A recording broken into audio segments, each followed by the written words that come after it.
Corea del Norte, el país que causa más intriga en el mundo entero, desde los peores castigos impuestos hasta los secretos de Kim Jong-un. Estos son los datos más terroríficos de Corea del Norte que seguro no conocías. La Torre Juche. La Torre Juche, situada en la orilla oriental del río Taedong, a su paso por Pyongyang, se construyó en 1982 para conmemorar el 70 cumpleaños de Kim Il-sung. Con sus 170 metros de altura, es una de las estructuras más altas del país y la segunda columna monumental más alta del mundo. Esta torre, que toma su nombre de la ideología estatal norcoreana Juche, según la cual el país prosperará cuando sea completamente autosuficiente gracias a su independencia política, económica y militar, es la representación visual de estas ideas tan cruciales para la sociedad norcoreana. La torre está formada por más de 25.000 bloques de granito, cada uno de los cuales simboliza un día de la vida de Kim Il-sung hasta su 70 cumpleaños. Y por la noche se ilumina con 70 antorchas eléctricas que actúan como un faro que ilumina el paisaje urbano y puede verse a kilómetros de distancia. En su interior hay un ascensor que te lleva a la cima para contemplar las vistas de Pyongyang. Y en la base hay varias salas de recepción con artículos expuestos que explican en profundidad la importancia ideológica de la torre. Lejos de ser un simple monumento y posiblemente una atracción para los visitantes, es el punto central de los actos patrocinados por el Estado en la ciudad, como los fuegos artificiales y los mítines multitudinarios. Junto a la torre también hay una estatua de 30 metros de altura que representa a 3 personas con herramientas en la mano. Un martillo representa al obrero, una hoz al campesino y un pincel al intelectual, todos ellos principios básicos de la ideología Juche tomados de ideas soviéticas similares. Un informe sobre graves violaciones de los derechos humanos. La documentación sobre violaciones de los derechos humanos en Corea del Norte es un relato angustioso que ha surgido de diversas fuentes, arrojando luz sobre la naturaleza profundamente autoritaria del régimen bajo el liderazgo de Kim Jong-un.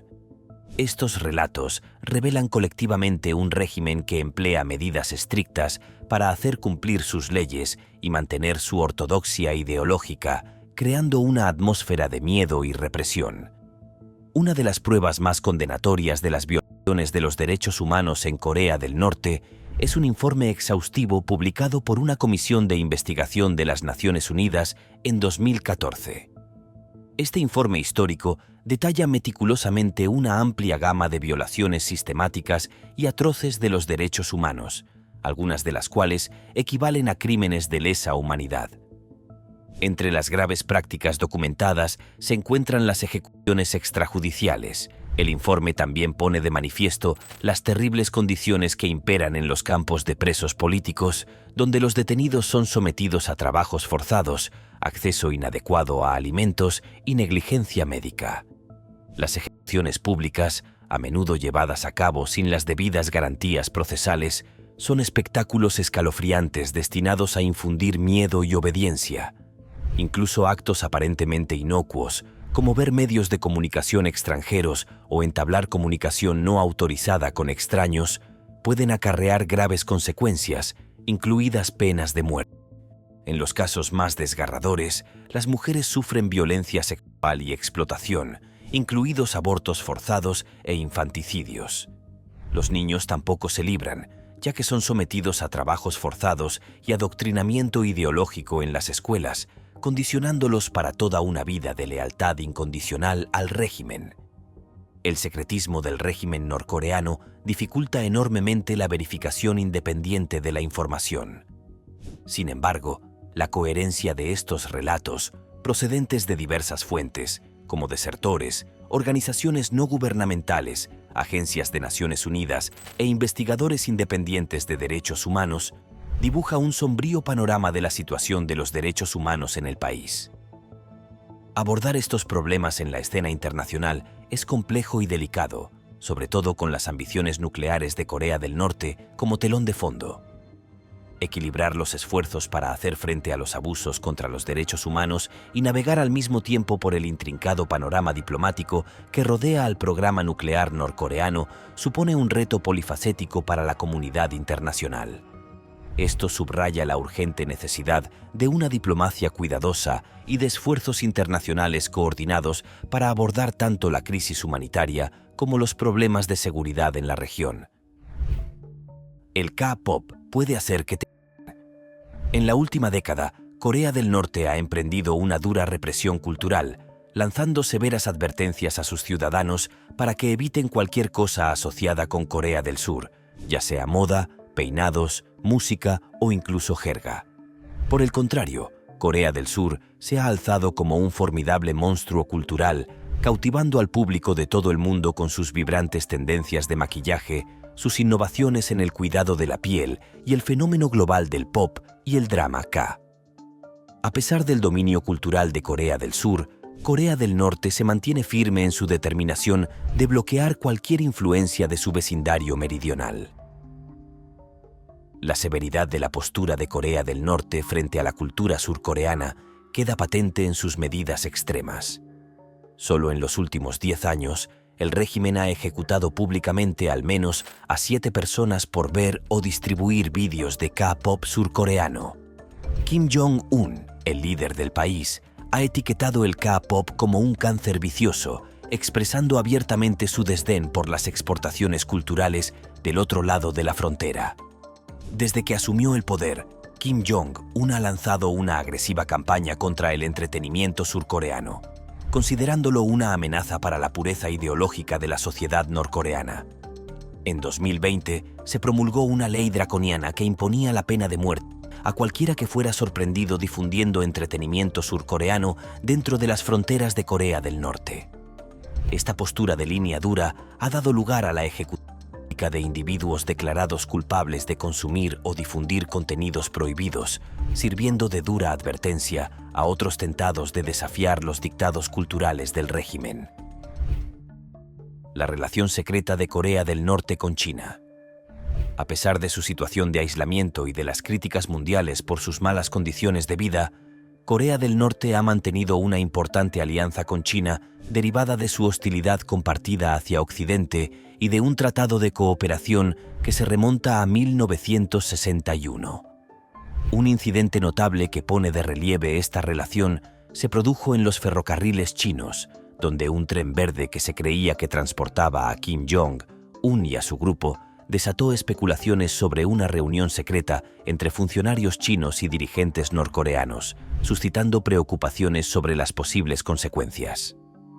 Esta colaboración entre Corea del Norte y China tiene implicaciones significativas, ya que el apoyo de China refuerza la posición de Corea del Norte frente a las presiones externas. Desde los avistamientos del tren de 2018, las interacciones entre los dos países se han hecho más públicas, y ambos líderes han asistido juntos a cumbres, lo que ha reforzado su asociación y subrayado la complejidad del panorama geopolítico de Corea del Norte.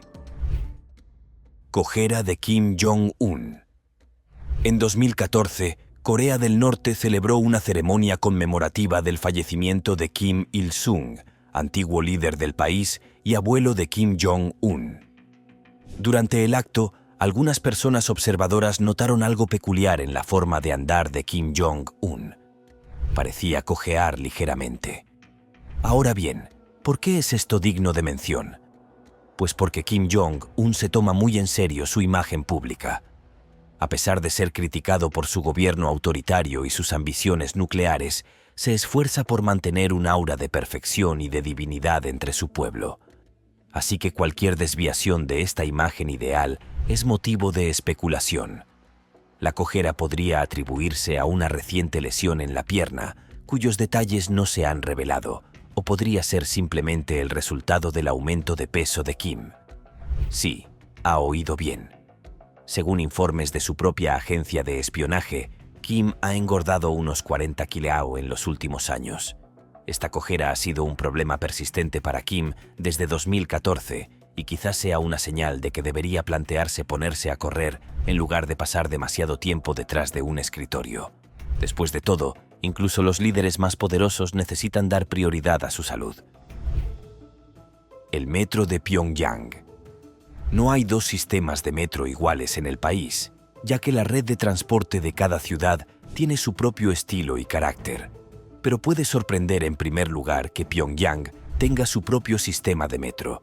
Y no solo eso, sino que es posiblemente la más inusual de todas. Inaugurado en 1973, sirve tanto de medio de transporte para los habitantes de la ciudad como de escaparate de la propaganda y el patrimonio cultural norcoreanos. Las estaciones se han diseñado de forma opulenta y meticulosa, con enormes lámparas de araña, intrincados mosaicos y esculturas que reflejan la historia, los logros y la ideología del país. El nombre de cada estación refleja temas de patriotismo, ideales revolucionarios y principios socialistas como el triunfo, la gloria y la reconstrucción. Además, es una de las más profundas del mundo, ya que carece de tramos subterráneos y se encuentra a más de 100 metros de profundidad. Consta de 2 líneas que discurren de norte a sur y de este a oeste, se cruzan una sola vez y se calcula que entre 300 millones de personas utilizan el metro cada día. Sin embargo, existe cierta incertidumbre sobre la fiabilidad de este sistema de transporte y se sabe relativamente poco de él en el mundo exterior. Los extranjeros no pueden acceder a él y solo unas pocas estaciones están abiertas a los turistas. Cuando estos se aventuran a bajar, todo está organizado y gestionado, y muy pocos ciudadanos locales utilizan esos andenes o trenes. Este secretismo ha alimentado la especulación sobre qué más puede haber bajo la superficie de la ciudad, y es casi seguro que tiene rutas de acceso a refugios antiaéreos subterráneos a través de la mayoría de las estaciones. Cerveza Taedonggang. La cerveza Taedonggang, conocida simplemente como Taedonggang, es la marca de cerveza insignia de Corea del Norte y un símbolo de la tradición cervecera del país. Debe su nombre al río Taedonggang, que atraviesa la capital, Pyongyang. Esta cerveza se ha ganado el reconocimiento nacional e internacional por su sabor inconfundible y el compromiso del país con la elaboración de cerveza de calidad, pero no es exactamente la marca histórica que se pretende establecer. En 2002, la fábrica de Taedonggang era una empresa conjunta de Corea del Norte y el Reino Unido, lo que significaba un raro caso de colaboración internacional en el país aislado. Se compró una fábrica de cerveza en el Reino Unido y luego se desmanteló y reconstruyó por completo en Corea del Norte. La cerveza Taedong está disponible en varios estilos, como lager, pilsner y negra, y se elabora con ingredientes locales, como el agua pura del río Taedong. La fábrica se enorgullece de seguir las técnicas tradicionales de elaboración, lo que contribuye al característico perfil de sabor de la cerveza, que se dice que es más occidentalizado y más amargo que la mayoría de las cervezas asiáticas. Está disponible en las zonas turísticas del país, pero se dirige principalmente a los clientes nacionales, ya que es uno de los pocos productos que se comercializan directamente a los lugareños. Ha demostrado ser tan popular que ahora se celebra en Pyongyang un festival anual de la cerveza que reproduce las tradiciones de la Oktoberfest alemana, lo que constituye un raro ejemplo de cómo Corea del Norte permite que se arraiguen costumbres de otras culturas. La cerveza se vende a veces fuera del país y durante un tiempo se exportó regularmente a Corea del Sur, pero las sanciones económicas hacen prácticamente imposible conseguirla fuera de Corea del Norte. Si te están gustando estos datos curiosos, suscríbete en este momento para no perderte ningún video nuevo. Entre otras. La tortura es otro método de castigo profundamente inquietante que se ha documentado sistemáticamente en Corea del Norte. Arrojar luz sobre las desgarradoras experiencias de sus ciudadanos y obtener al mismo tiempo detalles precisos sobre las técnicas específicas de tortura y su prevalencia es un reto debido a la naturaleza secreta del país. Los relatos de los desertores y las conclusiones de las organizaciones de derechos humanos ofrecen una perspectiva aleccionadora. La tortura tiene múltiples propósitos en Corea del Norte, ya que no solo actúa como medio de castigo, sino también como método de interrogatorio y herramienta para reprimir la disidencia política. La tortura física abarca una serie de métodos explícitamente diseñados para infligir dolor extremo y daño físico. Las palizas son alarmantemente frecuentes y a menudo se administran utilizando diversos instrumentos, como varas de madera, palos metálicos y porras eléctricas. Otros métodos son la tortura acuática y las posturas de tensión, que obligan a las personas a mantener posturas insoportables durante largos periodos. Sin embargo, la tortura trasciende el mero sufrimiento físico. También se emplean despiadadamente métodos psicológicos para quebrantar el estado mental de las víctimas. La privación del sueño, la participación forzosa en sesiones de humillación pública y las amenazas de hacer daño a los seres queridos son algunas de las técnicas de tortura psicológica que se han utilizado. En muchos casos, el objetivo no es únicamente extraer información, sino también infundir un nivel de miedo tan profundo que la víctima se vuelva sumisa, menos propensa a desafiar o cuestionar al régimen en el futuro. Lo que agrava el horror es la ausencia de garantías procesales. Muchas de las personas sometidas a tortura no han sido acusadas formalmente ni se les ha concedido un juicio justo.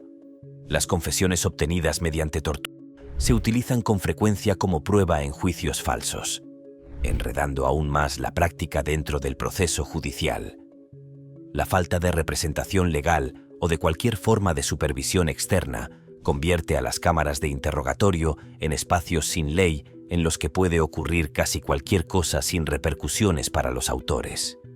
Estas acciones violan flagrantemente los estatutos internacionales de derechos humanos, incluida la Convención contra la Tortura, de la que Corea del Norte es parte. Sin embargo, la falta de transparencia y el aislamiento del país hacen excepcionalmente difícil que la comunidad mundial intervenga o exija responsabilidades al régimen. En este contexto particular, la tortura evoluciona más allá de ser una mera medida punitiva. Se transforma en un instrumento para mantener un ambiente de miedo y sumisión que el régimen considera esencial para su propia supervivencia. Las historias de los supervivientes de la tortura en Corea del Norte subrayan la urgente necesidad de concienciación y acción internacionales para hacer frente a estas graves violaciones de los derechos humanos. Leyes del baloncesto únicas en Corea del Norte. La obsesión de Kim Jong-un por el baloncesto va más allá de la mera admiración. Al asumir el liderazgo en 2011, se propuso poner su propio sello en el juego, inspirándose en su padre, Kim Jong-il. Bajo su dirección, Corea del Norte desarrolló su propio estilo distintivo de baloncesto, completado con un conjunto de reglas exclusivas para los torneos locales. Mientras que los partidos internacionales se adhieren a las normas estándar, la versión norcoreana del juego presenta una serie de intrigantes modificaciones. Los mates se recompensan con unos impresionantes 3 puntos, mientras que un triple acertado otorga 4. La tensión alcanza un crescendo en los últimos 3 segundos, ya que las canastas anotadas durante este tiempo obtienen la asombrosa cifra de 8 puntos y hay del jugador que falle un tiro libre. No solo no anota, sino que además descuenta un punto de la cuenta del equipo. Estas reglas poco convencionales no solo añaden una capa de emoción al juego, sino que también ofrecen una visión fascinante de la peculiar cultura deportiva de Corea del Norte, moldeada por la ferviente pasión de su líder, Kim Jong-un, amante del baloncesto. Consecuencias de los insultos al dictador Kim. En Corea del Norte, mostrar cualquier forma de falta de respeto o insulto hacia Kim Jong-un, el líder supremo del país, no solo se ve como una afrenta al Estado, sino que se considera un acto blasfemo contra la propia divinidad. Las consecuencias de tal desafío son severas e implacables. Se espera que los ciudadanos juren lealtad inquebrantable a Kim, a su familia y al gobierno, independientemente de la opresión del régimen, y la disidencia de cualquier tipo está estrictamente prohibida. Cualquier acto de desafío contra el gobierno se cataloga rápidamente como blasfemia y se enfrenta a consecuencias despiadadas. Aplicándose por igual a autóctonos y extranjeros, los infractores pueden enfrentarse a penas de prisión durante largos periodos que van desde meses a años, dependiendo de la gravedad percibida de sus acciones. En los casos más extremos, el castigo puede llegar hasta la muerte. Un trágico incidente que acaparó la atención internacional fue el de Otto Warmbier, un estudiante estadounidense detenido en el Aeropuerto Internacional de Pyongyang. El delito de Otto, intentar salir del país tras retirar un cartel de propaganda de su habitación de hotel. Su posterior encarcelamiento en condiciones penosas condujo a su liberación final, pero su trágico fallecimiento poco después se atribuyó a los profundos traumas físicos y mentales que soportó durante su cautiverio. Por favor, salven mi vida. Por favor, piense en mi familia. El retrete portátil personal de Kim Jong-un. Kim Jong-un, siempre atento a las posibles amenazas a su seguridad, emplea una serie de tácticas poco convencionales para garantizar su seguridad, incluidas algunas medidas bastante sorprendentes que implican sus propias funciones corporales. Una de estas precauciones implica el uso de un retrete portátil, una necesidad aparentemente mundana que adquiere un significado totalmente nuevo en el ámbito de la diplomacia internacional. Esta inusual práctica llamó la atención por primera vez durante la histórica cumbre entre Kim y el infame Donald Trump, celebrada en Singapur. Kim llegó a la cumbre totalmente preparado, llevando no solo su propia comida para evitar cualquier riesgo de intoxicación por envenenamiento, sino también su propio retrete. Aunque esto pueda parecer extraño a primera vista, abundan las especulaciones sobre la razón de ser de esta peculiar elección.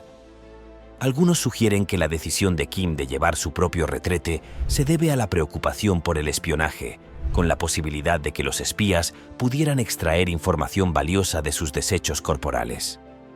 Otros especulan que sirve como precaución contra posibles intentos de asesinato, asegurándose de que no se introducen sustancias nefastas en las instalaciones que utiliza. Al fin y al cabo, en el mundo de la diplomacia de alto riesgo, nunca se es demasiado precavido. Independientemente de las razones precisas que se esconden tras esta práctica poco convencional, sirve como un recordatorio más de los extraordinarios esfuerzos que realiza Kim Jong-un para salvaguardar su seguridad en un mundo en el que se le mira con recelo y animadversión. Parques de atracciones de Mangyongdae. Con tantas estatuas, esculturas y estructuras monolíticas, Pyongyang puede parecer un lugar carente de diversión. Pero en las afueras de la ciudad hay una sorprendente contrapartida, la Feria de Atracciones de Mangyongdae. Debe su nombre a Mangyongdae, lugar de nacimiento del líder fundador del país, Kim Il-sung. Se inauguró en 1984 y ofrece diversas atracciones y actividades para visitantes de todas las edades. Fue uno de los varios parques que se abrieron en un intento, al menos superficial, de suavizar la imagen de las clases dirigentes. Puede que no sea un parque de atracciones como la mayoría de nosotros imaginamos, pero hay algunos elementos reconocibles, como coches de choque, un tío vivo, un ferrocarril en miniatura e incluso una montaña rusa. Sin embargo, hay dudas sobre quién podía visitar el parque de atracciones, ya que en las imágenes siempre parece bastante vacío y las atracciones no se mantienen precisamente en buenas condiciones. El propio Kim Jong-un lo puso de manifiesto cuando visitó el país en 2012 y ordenó a sus líderes militares que mejoraran las instalaciones y las adaptaran a la ideología militar de su gobierno. Puede parecer una petición extraña para un parque de atracciones, pero hay algo más que las atracciones. Como en muchos parques de atracciones, también hay espectáculos y desfiles que se utilizan para mostrar la cultura tradicional coreana y la ideología Juche, con desfiles militares y estatuas y monumentos de la familia Kim. Citados con frecuencia por desertores, ONG y organizaciones internacionales, han sido constantemente sacados a la luz pública por diversas fuentes. Estas fuentes incluyen principalmente a desertores que han logrado escapar del régimen, organizaciones no gubernamentales, ONG especializadas en derechos humanos y organizaciones internacionales como las Naciones Unidas. Aunque cada una de estas fuentes ofrece una visión única, a menudo convergen en los temas fundamentales del amplio control y las severas medidas punitivas aplicadas por el régimen norcoreano. Los relatos de los desertores son especialmente convincentes, ya que ofrecen experiencias de primera mano de la vida dentro de Corea del Norte. Las personas que han escapado del régimen describen una amplia gama de medidas punitivas, desde prácticas bien conocidas como los campos de trabajo y las ejecuciones públicas hasta formas más sutiles de tortura psicológica y adoctrinamiento. Algunos desertores han relatado incluso haber presenciado la ejecución o la condena a trabajos forzados de familiares como parte de los castigos colectivos.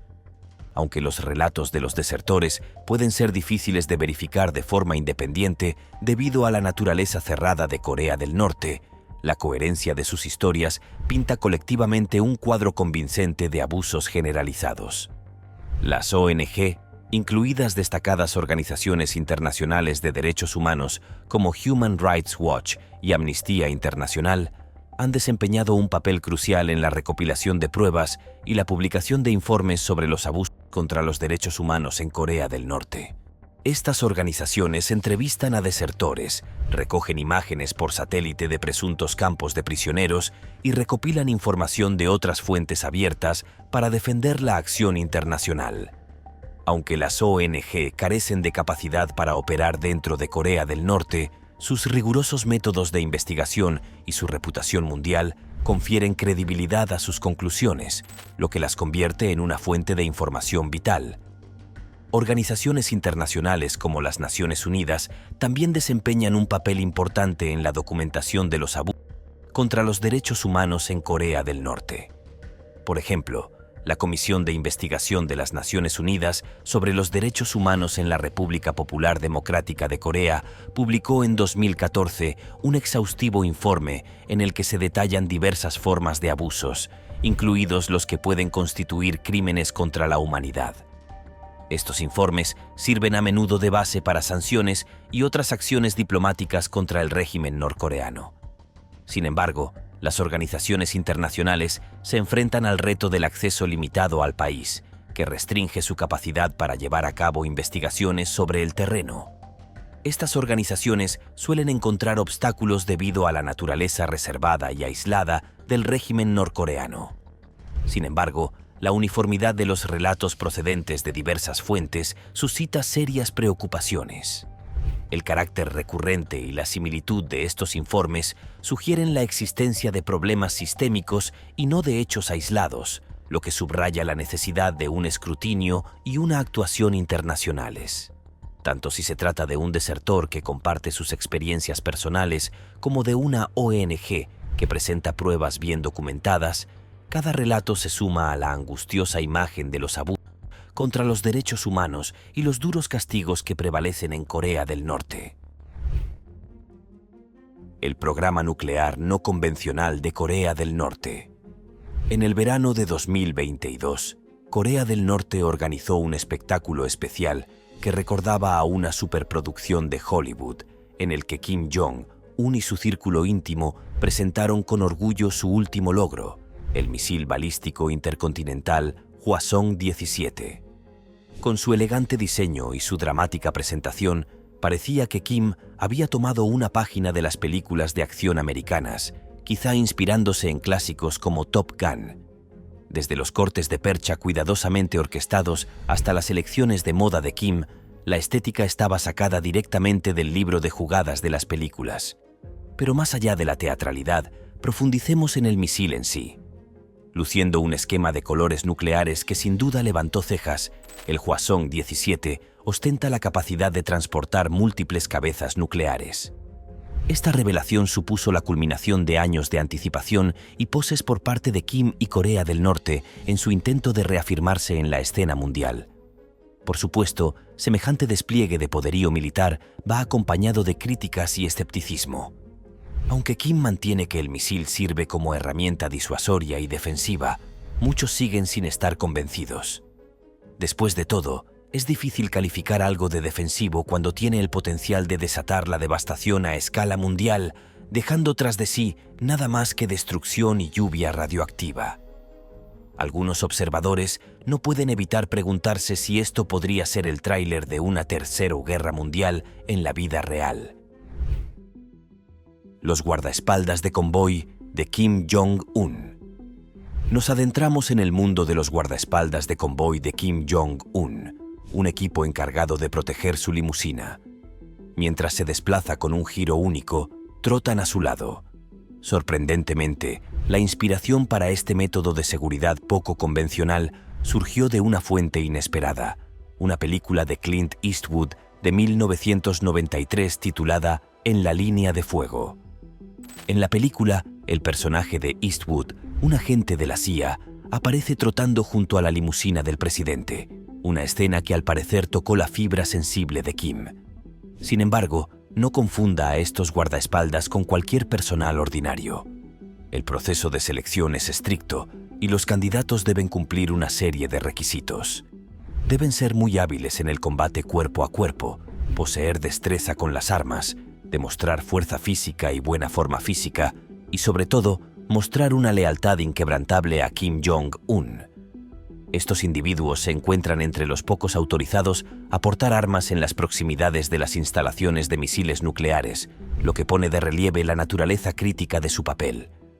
Los paralelismos con los personajes de la serie de videojuegos Metal Gear Solid son sorprendentes, ya que estos guardaespaldas parecen encarnar rasgos que recuerdan a los operativos de élite del juego. Pero en medio de la intriga, uno no puede evitar preguntarse si alguno de ellos anhela en secreto un descanso para deleitarse con los últimos remakes de la querida franquicia. La prohibición de los 11 días de felicidad.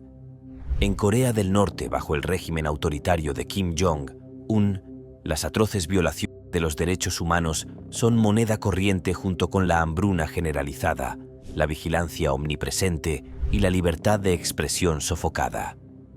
Un ejemplo particularmente absurdo de control surgió en 2021, una ley insignificante impuesta para honrar el aniversario de la muerte de Kim Jong y una década después de su fallecimiento. Este decreto draconiano prohíbe la risa, el consumo de alcohol o cualquier expresión de felicidad durante 11 días. Haciendo gala de las medidas extremas del régimen para mantener la autoridad, Kim Jong-un hace cumplir este mandato, infundiendo despiadadamente el miedo entre los ciudadanos que se arriesgan a sufrir graves consecuencias por cualquier desviación. Aquellos que se atreven a esbozar una sonrisa durante este sombrío periodo se enfrentan a una posible desaparición en los gulags, lo que pone de relieve el implacable control del régimen sobre su pueblo. A pesar de la opresión, pueden persistir susurros de desafío, ya que algunos expresan encubiertamente su alegría tras sus máscaras. Esta situación surrealista refleja una versión distorsionada del desafío «si ríes, pierdes», en la que mantener una fachada estoica perpetúa el control del régimen. Aunque cualquier desliz podría conducir a una vida de oscuridad, sirve como sombrío recordatorio de la opresiva realidad que soportan los ciudadanos norcoreanos. Retratos obligatorios. Dependiendo del país que se visite, se puede esperar ver ocasionalmente una imagen o un retrato del presidente o monarca local, a menudo en edificios gubernamentales. Pero en Corea del Norte, las cosas se llevan mucho más lejos. Inspirados por la prevalencia de retratos de Stalin en la Unión Soviética y de Mao Zedong en China, en Corea del Norte se hizo habitual colgar retratos de Kim Il-sung desde la década de 1940. Al principio era una costumbre, pero en los años 70 se convirtió en ley que en cada casa del país hubiera un retrato del líder. Y en 1972 ya había más retratos suyos que en la Unión Soviética o en China, principalmente gracias a que el gobierno norcoreano imprimió activamente las imágenes y las repartió a todo el mundo para que las exhibiera. También a principios de los 70, la ley se amplió para incluir edificios públicos y fábricas, y más tarde también se introdujeron normas en torno a los retratos de Kim Jong-il. Todos los retratos oficiales son producidos por una sola empresa, el estudio Mansudae Art, y están acristalados con un marco de madera. Hoy en día, todos los hogares de Corea del Norte siguen teniendo estos retratos y existen complicadas normas sobre cómo deben exponerse. Se debe utilizar la pared más prominente de la casa, preferiblemente en el salón, y no se puede poner nada más en ella. También debe colgarse recto y limpiarse con regularidad. Cualquier desperfecto que no se solucione con rapidez puede dar lugar a un castigo, y no se puede faltar al respeto a los retratos. En caso de mudanza, también hay normas sobre el trato que se debe dar a los retratos. Las imágenes son lo último que se quita de la antigua casa y lo primero que se coloca en la nueva. Denegación de atención médica como castigo. En Corea del Norte, la absoluta falta de acceso a una atención médica adecuada se erige como una forma de castigo profundamente preocupante, a menudo entrelazada con otros graves abusos como los trabajos forzados y la tortura. En los campos de prisioneros, campos de trabajo y centros de detención del país, la atención médica es escandalosamente insuficiente y con frecuencia se deniega, lo que constituye un método adicional para agravar el sufrimiento de los detenidos. Los informes de los desertores y los hallazgos de las organizaciones de derechos humanos arrojan luz sobre una situación calamitosa. Los presos que sufren lesiones relacionadas con el trabajo, padecen desnutrición o contraen enfermedades, apenas tienen acceso a servicios médicos o medicamentos esenciales. Incluso en casos de enfermedades o lesiones graves, a menudo se les obliga a realizar trabajos penosos y continuados, lo que empeora aún más su estado y acelera el deterioro de su salud. La denegación deliberada de tratamiento médico sirve a múltiples y siniestros propósitos dentro del régimen punitivo. En primer lugar, funciona como una forma de tortura psicológica. La conciencia de que las enfermedades o lesiones no serán atendidas añade una capa adicional de terror a una experiencia ya de por sí pesadillesca. En segundo lugar, la ausencia de atención médica puede actuar como una sentencia de muerte lenta, un método de eliminar a los prisioneros sin el acto manifiesto de la ejecución. Desde la perspectiva del régimen, este enfoque consume menos recursos que mantener la vida de los presos fuera del sistema penal. La denegación de atención médica no se limita únicamente a los reclusos del sistema penitenciario. También se extiende a los ciudadanos de a pie que infringen el régimen de diversas maneras. Por ejemplo, las personas que no cumplen las cuotas de trabajo, critican al gobierno o participan en acciones consideradas desleales, pueden verse privadas, ellas o sus familias, del acceso a los servicios médicos. En un país donde la capacidad de los centros médicos estatales ya es limitada, esto puede traducirse en un castigo severo y potencialmente mortal. La privación deliberada de atención médica es un instrumento brutal de castigo y control en Corea del Norte. Al privar intencionadamente a presos y disidentes de servicios médicos esenciales, el régimen fomenta una cultura de miedo y sumisión en la que incluso los derechos humanos más fundamentales se incumplen sistemáticamente. Esta forma de castigo no solo inflige sufrimiento inmediato, sino que deja secuelas físicas y psicológicas duraderas en quienes lo sufren. Subraya hasta qué extremos está dispuesto a llegar el régimen norcoreano para mantener su férreo control del poder. Prohibición de la importación de fertilizantes. En 2022, Corea del Norte se enfrentaba a una escasez crítica de fertilizantes, agravada por la pandemia y empeorada por el énfasis del régimen en el gasto militar en detrimento de la agricultura. Con un acceso limitado a los fertilizantes químicos debido a las sanciones, conseguir abono se convirtió en una prioridad absoluta. Los agricultores tuvieron que luchar a medida que aumentaba la demanda de tierra nocturna o de heces humanas utilizadas como abono. Al principio confiaban en los desechos familiares, pero pronto recurrieron a un floreciente mercado de venta de excrementos humanos. En 2014, Kim Jong-un ordenó su uso para hacer frente a los retos agrícolas, lo que dio lugar a elogios por las sabrosas verduras producidas. Sin embargo, este enfoque poco convencional plantea riesgos para la salud, incluida la propagación de lombrices intestinales. A pesar del respaldo estatal, Corea del Norte sigue lidiando con problemas agrícolas. En junio de 2022, Kim Jong-un reconoció una inminente crisis alimentaria, haciendo hincapié en la necesidad de soluciones sostenibles. La hija del líder supremo. En un sorprendente giro de los acontecimientos, a pesar de su formidable imagen y de la presencia de lo que parece un todopoderoso escuadrón del placer que recuerda a un jefe final en el mundo de los moderadores de la discordia, la vida personal de Kim Jong-un da un giro bastante inesperado. Tiene esposa e incluso una hija. Esta revelación ofrece una mirada tras el telón de la existencia del enigmático líder, arrojando luz sobre un lado de él raramente visto por el público.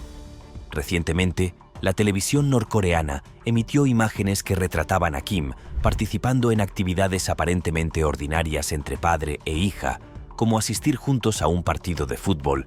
Este alejamiento de la habitual exhibición militarista ofrece una rara visión del aspecto más humano del carácter de Kim. Sin embargo, los detalles que rodean a su hija permanecen envueltos en el misterio, con su verdadero nombre mantenido en secreto, referido solo como la niña preciosa o la niña respetada. Los motivos de este secretismo suscitan especulaciones, y algunos sugieren con humor que Kim podría simplemente haber carecido de inspiración a la hora de poner nombre a su vástago, optando en su lugar por títulos genéricos. Independientemente del motivo, la respuesta del público a estos atisbos de la vida familiar de Kim está cuidadosamente orquestada, con vítores y saludos, aparentemente obligatorios, un fenómeno que puede rozar lo surrealista, especialmente en respuesta a sucesos mundanos como una decisión arbitral cuestionable en el mundo estrechamente controlado de Corea del Norte, donde incluso los detalles más íntimos de la vida del líder están sujetos a manipulación. Una cosa permanece: las apariencias deben mantenerse, y la adhesión al guión es primordial. Solo sonrían y saluden, chicos. Solo sonrían y saluden. Un mantra que resuena a lo largo de las escenas estrechamente coreografiadas de las salidas familiares de Kim Jong-un. El admirador más inusual de Dennis Rodman. Es un giro paradójico en el mundo de la geopolítica. Kim Jong-un, el mascarón de proa de la vehemente propaganda antioccidental, alberga un profundo amor por el baloncesto estadounidense.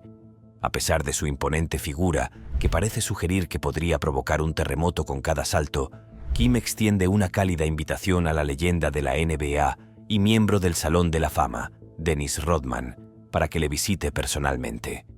Rodman, conocido por su colorida personalidad tanto dentro como fuera de la cancha, acepta con entusiasmo estas invitaciones, lo que da lugar a algunas escapadas memorables entre ambos. Desde paseos en un tanque ruso T-59 hasta improvisadas sesiones de karaoke con melodías de Katy Perry, sus aventuras levantan ampollas y atraen la atención del público. Sin embargo, en medio del espectáculo, Rodman encuentra una camaradería genuina, ya que Kim lo considera asombroso. A pesar de la división política entre sus respectivas naciones, esta amistad poco convencional suscita un importante escrutinio, sobre todo teniendo en cuenta la polémica relación de Kim con Estados Unidos. Sin embargo, las visitas de Rodman a Corea del Norte suscitan especulaciones sobre su posible papel como diplomático, especialmente en relación con el caso de un prisionero norteamericano detenido por Corea del Norte por presunto contrabando de propaganda antinorcoreana. En estas inesperadas intersecciones de deporte, diplomacia y celebridad, la afinidad de Kim Jong-un por el baloncesto ofrece una visión de la naturaleza polifacética de las relaciones internacionales. A pesar de la retórica adversaria que domina los titulares, pueden surgir momentos de conexión y camaradería incluso en las circunstancias más improbables. Si este video te está haciendo más curioso por el mundo, dale like o pulgar arriba. Continuemos. Cortes de pelo oficiales. La sociedad norcoreana espera que todos los ciudadanos encajen en el comportamiento y el aspecto esperados, y ciertamente no permite que los individuos tengan los niveles de libertad y autodeterminación que muchos de nosotros tenemos la suerte de tener en nuestros propios países. Los uniformes, por ejemplo, se llevan prácticamente todo el tiempo, ya sea en el ejército o en el trabajo, como forma de conocer inmediatamente el papel de una persona en la sociedad. Y el aseo personal también se controla hasta cierto punto. Hace unos años, se hicieron virales en todo el mundo una serie de fotografías que parecían mostrar los 15 cortes de pelo oficiales permitidos a los hombres, uno de los cuales era el que llevaba su líder. La forma en que se ha presentado no refleja fielmente la realidad del país, pero apunta a costumbres que, más que ser impuestas por un líder tiránico, son en realidad el resultado de puntos de vista culturales. La lista de 15 cortes de pelo corto es solo una guía fácil para que la gente describa rápidamente al peluquero lo que quiere y muestra los que suelen ser los más populares. Se puede pedir algo diferente, pero hay límites. En Corea del Norte, alguien con el pelo largo, con barba o incluso con algo de barba incipiente, es visto como un vago. Y no es la impresión que se quiere dar si se quiere encajar y vivir una vida tranquila. Por eso, el pelo corto y la cara afeitada son lo único que se ve. Vigilancia y control psicológico. En Corea del Norte, la maquinaria del castigo va mucho más allá del mero sufrimiento físico. Abarca un intrincado sistema de vigilancia y manipulación psicológica que ejerce un profundo control sobre la población. Más allá de los métodos punitivos convencionales, este amplio aparato de vigilancia cumple dos funciones principales, como medida preventiva y como herramienta psicológica que fomenta la autocensura, fomenta la desconfianza entre los ciudadanos y cultiva un clima de miedo generalizado. La vigilancia en Corea del Norte no deja ningún aspecto de la vida intacto, desde los espacios públicos hasta la intimidad del hogar. El régimen emplea diversas tácticas, desde informadores humanos estratégicamente situados en las comunidades hasta métodos tecnológicos avanzados. Los barrios se organizan meticulosamente en unidades responsables de vigilar el comportamiento de sus miembros, creando un entorno en el que los individuos están sometidos al escrutinio constante de sus iguales. Incluso las infracciones menores pueden denunciarse rápidamente a las autoridades, lo que puede dar lugar a castigos que van desde la humillación pública hasta el encarcelamiento. El impacto psicológico de esta vigilancia omnipresente es profundo. Las personas viven en un estado de miedo constante, siempre conscientes de la posibilidad de que las estén vigilando. Esta vigilancia intensificada hace que los individuos sean extremadamente cautelosos con lo que dicen, con quién se relacionan e incluso con sus pensamientos más íntimos. Esta cultura de la vigilancia penetra en las relaciones familiares y de amistad, sembrando la desconfianza en los mismos vínculos sociales que suelen proporcionar apoyo emocional y psicológico. Además, el régimen emplea formas más directas de control psicológico. Las sesiones de crítica pública, a menudo denominadas sesiones de autocrítica, son habituales. En estas sesiones se coacciona a los individuos para que confiesen sus defectos percibidos y critiquen a los demás. Estas sesiones sirven a la vez como medio para inducir miedo y conformidad, actuando como táctica de humillación pública y como recordatorio constante de la omnipresencia del régimen en todos los aspectos de la vida cotidiana. Otra faceta del control psicológico es la incesante maquinaria propagandística que glorifica al régimen mientras vilipendia a los enemigos externos. Esto crea una realidad distorsionada en la que el Estado se presenta como el máximo protector, lo que dificulta psicológicamente que las personas cuestionen el statu quo o se rebelen contra él.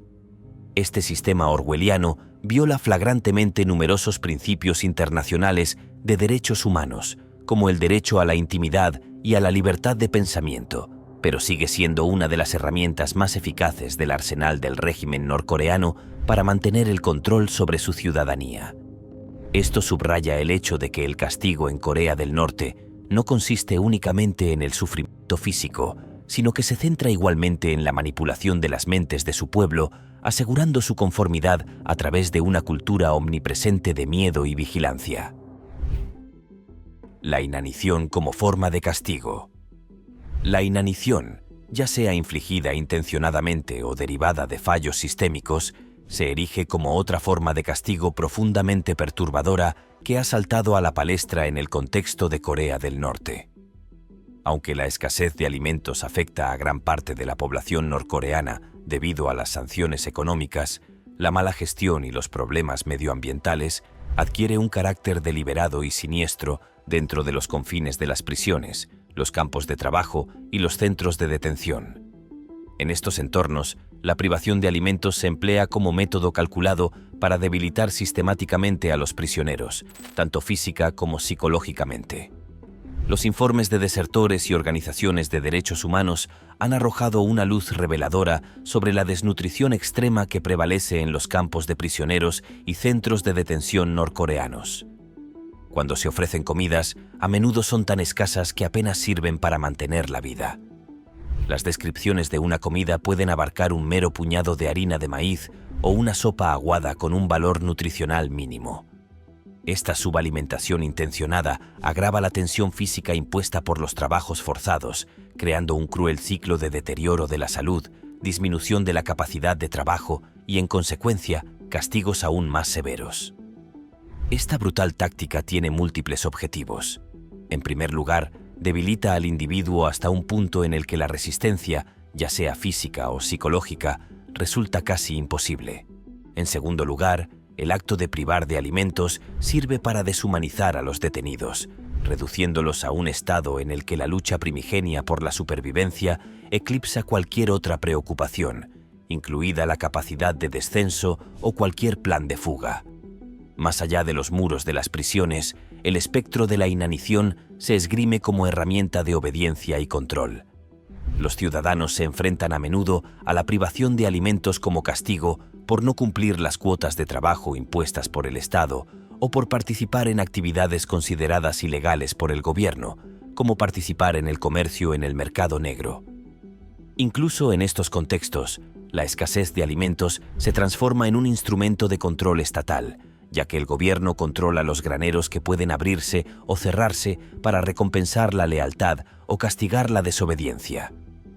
El uso deliberado de la inanición como forma de castigo viola flagrantemente numerosas normas internacionales de derechos humanos, entre las que destaca el Pacto Internacional de Derechos Económicos, Sociales y Culturales, que reconoce expresamente el derecho a acceder a una alimentación adecuada. A pesar de la rotunda condena internacional de esta cruel práctica, no ha disminuido y es un claro testimonio de las medidas extremas que el régimen norcoreano está dispuesto a emplear para mantenerse en el poder. Este asunto subraya la urgente necesidad de que la comunidad internacional aborde los graves abusos contra los derechos humanos que se producen en Corea del Norte y abogue por el bienestar de sus ciudadanos. Paseo por la montaña sagrada. Debido al estricto control de la información y al acceso limitado a Corea del Norte, es raro vislumbrar a Kim Jong-un durante su tiempo de ocio. Sin embargo, aquí se le ve disfrutando de una excursión a caballo. Resulta descorazonador pensar en el esfuerzo que esta actividad puede suponer para el caballo, sobre todo teniendo en cuenta el peso de Kim Jong-un. Pero aclaremos algo. Kim y su séquito no se dirigen a una montaña cualquiera. Se dirigen al monte Paektu, un lugar majestuoso y venerado situado en la frontera entre Corea del Norte y China. Tanto Corea del Norte como Corea del Sur tienen en gran estima este lugar, considerándolo un sitio de gran significado espiritual. ¿Y quién puede culparles? No hay más que ver las impresionantes vistas. Para Kim Jong-un, el monte Paektu tiene un significado adicional debido a su conexión con su abuelo, Kim Il-sung. Cuenta la leyenda que Kim Il-sung planeó campañas militares desde este monte en tiempos de conflicto con Japón. Además, se afirma que Kim Il-sung nació en el monte Paektu, aunque algunos historiadores lo discuten, citando registros soviéticos que sugieren lo contrario. Independientemente del debate histórico, una cosa es innegable. El paisaje desde el monte Paektu es realmente impresionante y ofrece una visión de la belleza natural del paisaje coreano. El sentido de la moda militar. A finales de 2022, tras los tumultuosos acontecimientos de un brote viral y las negociaciones de la cumbre, Kim Jong-un hizo un llamativo regreso, aunque no de negro, sino de blanco. Sin embargo, su atención pareció centrarse menos en la moda y más en las demostraciones militares, ya que Corea del Norte llevó a cabo una serie de 7 pruebas de misiles. En apenas 2 semanas, uno de estos misiles incluso sobrevoló Japón, evocando dolorosos recuerdos de traumas pasados para su pueblo. Esta descarada exhibición de destreza militar ha puesto a Estados Unidos y a sus aliados en alerta máxima, con una creciente preocupación por la estabilidad de la península coreana. Están vigilando de cerca las acciones de los Kim para asegurarse de que sus provocadoras exhibiciones no se conviertan en algo catastrófico. A pesar del tenso clima geopolítico, Kim Jong-un parece imperturbable, haciendo apariciones con diversos atuendos durante estas pruebas. Desde una túnica blanca brillante combinada con pantalones negros y un sombrero safari hasta una chaqueta marrón más discreta, las elecciones sartoriales de Kim evocan comparaciones con los clásicos villanos de Bond. Parece que incluso en medio de amenazas nucleares, Kim está decidida a hacer una declaración de moda. El Festival Arirang. Es uno de los acontecimientos más emblemáticos de Corea del Norte y ofrece una combinación única de arte escénico, patriotismo e ideología política. Celebrado en Pyongyang, suele atraer la atención internacional por su espectáculo y ha sido una poderosa herramienta para impulsar la ideología del régimen. Suele celebrarse en agosto o septiembre de cada año en el Estadio 1 de Mayo de Rongrado, uno de los mayores del mundo con capacidad para más de 150.000 personas. El nombre del festival, Arirang, hace referencia a una canción popular coreana que simboliza la unidad y la fuerza del pueblo coreano. El festival es una exhibición masiva de gimnasia coreografiada, danza y acrobacias en la que participan decenas de miles de artistas, la mayoría estudiantes y niños. Los participantes crean elaboradas y sincronizadas imágenes humanas en mosaico, que a menudo representan temas políticos, la historia de Corea del Norte y el liderazgo de la dinastía Kim. Estas intrincadas formaciones se orquestan con impecable precisión y a menudo implican rápidos cambios de decorado y atrezzo. Aunque la puesta en escena y las representaciones cambian cada año, la historia que se cuenta es la misma y está ligada a la audiología Juche, que se centra en la idea de la autosuficiencia y la importancia del pueblo coreano. En ella se cuenta cómo la nación Arirang de Corea, que es un país de luto tranquilo, puso fin a la era de angustia en toda Asia y finalmente, bajo la dinastía Kim, se alzó como una nación digna. En ocasiones se ha invitado a líderes internacionales a presenciar el festival, pero esto en sí mismo es algo controvertido. Algunas de las imágenes pueden parecer bellas, pero representan sucesos más oscuros, y muchos de los que actúan en las exhibiciones son elegidos a una edad temprana, y es lo único que practicarán en la escuela hasta que tengan que jubilarse. Aún así, no se puede negar que es una exhibición impresionante, y actualmente ostenta el récord Guinness a la mayor exhibición gimnástica, que en 2007 contó con 100.000 participantes. Número 6. Duros castigos. El sistema punitivo de Corea del Norte, tal y como lo describen los desertores y las organizaciones de derechos humanos, es un mecanismo extraordinariamente duro diseñado deliberadamente para suprimir cualquier forma de disidencia y mantener un control inquebrantable sobre la población. Estos castigos no se limitan a acciones que se considerarían graves en otras partes del mundo. También se extienden a delitos específicos de la estricta normativa del régimen norcoreano en materia de información, movilidad y libertad de expresión. Entre las formas más draconianas de castigo de las que se tiene noticia en Corea del Norte están las ejecuciones públicas, que sirven como espeluznantes espectáculos del poder del Estado. Estas ejecuciones, llevadas a cabo normalmente por pelotones de fusilamiento, suelen realizarse en lugares públicos para infundir miedo a la población local. Los motivos de estas ejecuciones pueden abarcar un amplio espectro, desde cargos de traición y espionaje hasta delitos menos graves como el contrabando o el consumo de medios de comunicación extranjeros. Las ejecuciones públicas sirven para recordar a la población las posibles consecuencias de desafiar al régimen.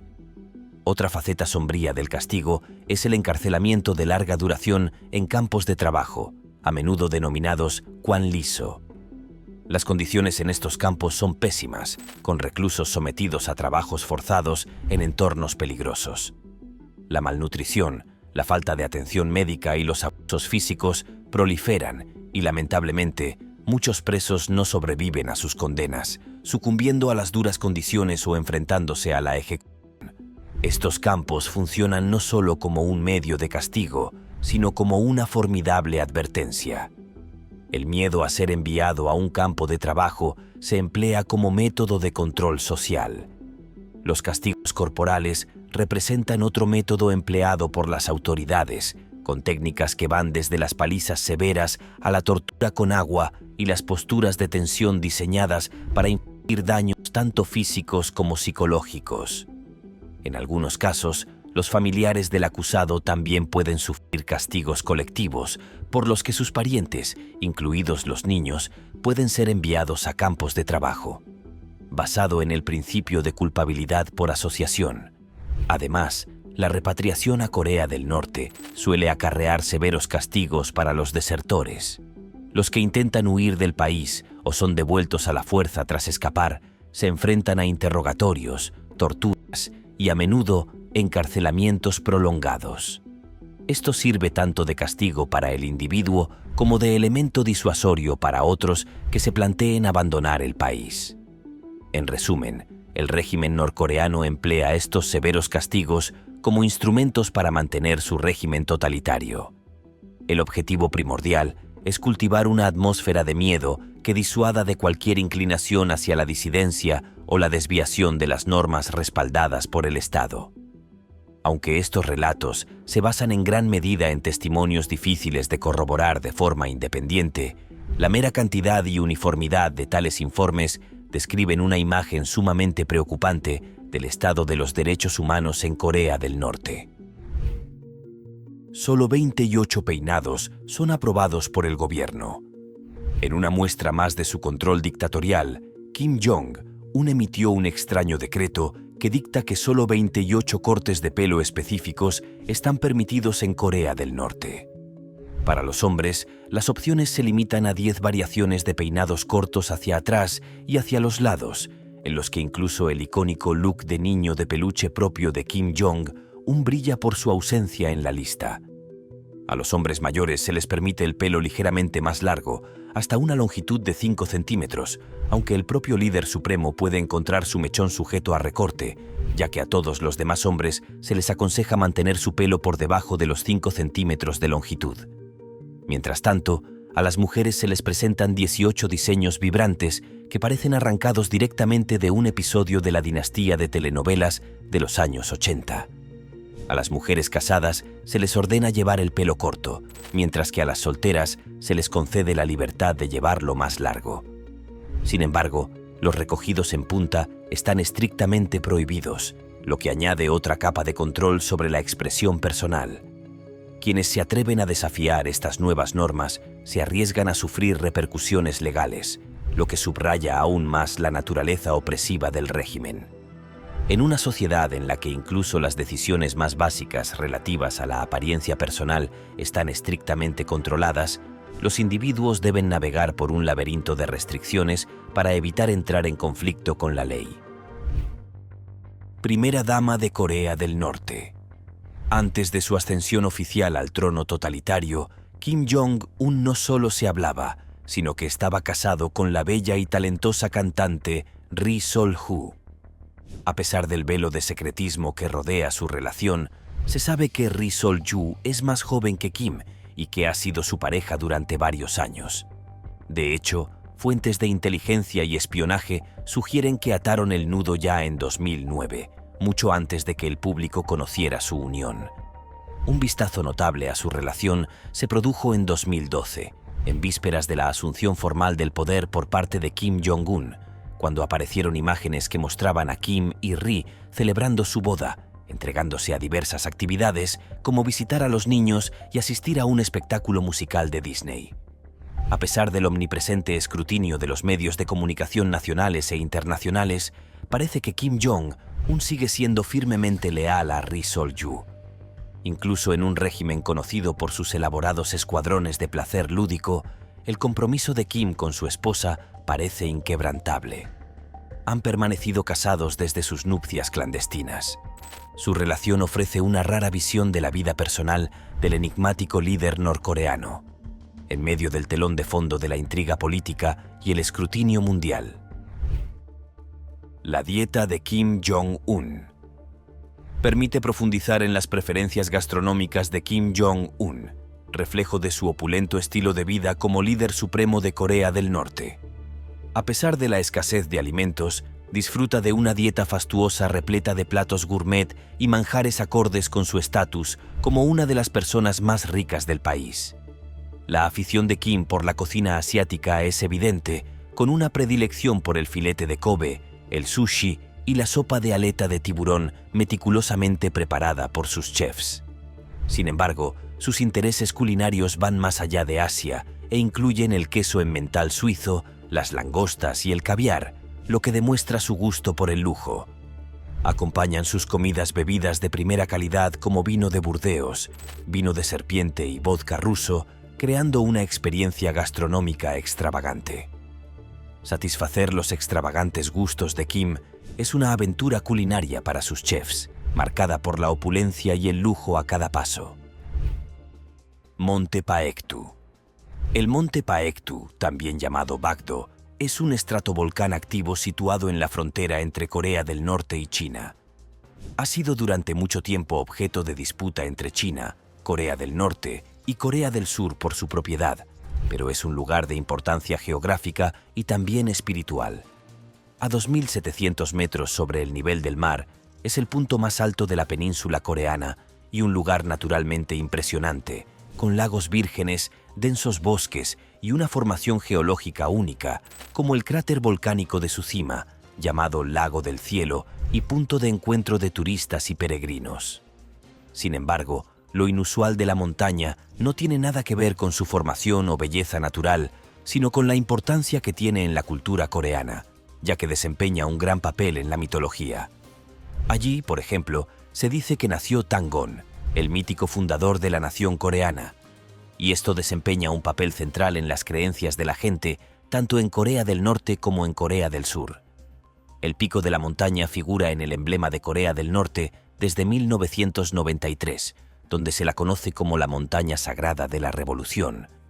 Kim Il-sung organizó allí la resistencia a la ocupación japonesa de Corea utilizando la espesa jungla como refugio, y ahora se dice que también fue el lugar de nacimiento de su hijo Kim Jong-il, quien afirmó haber nacido en una cabaña de madera en la montaña al mismo tiempo que se formaba un arco iris doble y se veía una estrella brillante en el cielo. Esta nueva adición a la leyenda alinea aún más a los actuales gobernantes con la mitología antigua y apoya la noción de que están en su lugar debido a la intervención divina. El Festival Kim Il-sung-ya, que se celebra cada año en abril para conmemorar la vida de Kim Il-sung-ya, fundador de la República Popular Democrática de Corea. En el Festival Kim Il-sung-ya se decora una sala de exposiciones con una especie de orquídea que lleva su nombre. La Kim Il-sung-ya, una orquídea híbrida, fue creada por el criador de orquídeas indonesio Manfred Mittendorf en 1964 a raíz de una petición de Corea del Norte para bautizar una orquídea con el nombre de su líder. La flor fue elegida por su aspecto elegante y su floración duradera, que pretendía simbolizar el legado perdurable del liderazgo de Kim Il-sung-ya. Durante el Festival Kim Il-sung-ya, Pyongyang se engalana con exhibiciones florales, meticulosamente dispuestas para crear intrincados patrones y diseños que a menudo incorporan retratos de Kim Il-sung-ya y otros símbolos. Uno de los aspectos más destacados del festival es la Exposición Floral Internacional Kim Il-sung-ya, donde visitantes de todo el mundo pueden ver las flores por sí mismos. Corea del Norte ha tratado activamente de implicar a países extranjeros en el festival, invitando a dignatarios, turistas y expertos en horticultura extranjeros a asistir y participar.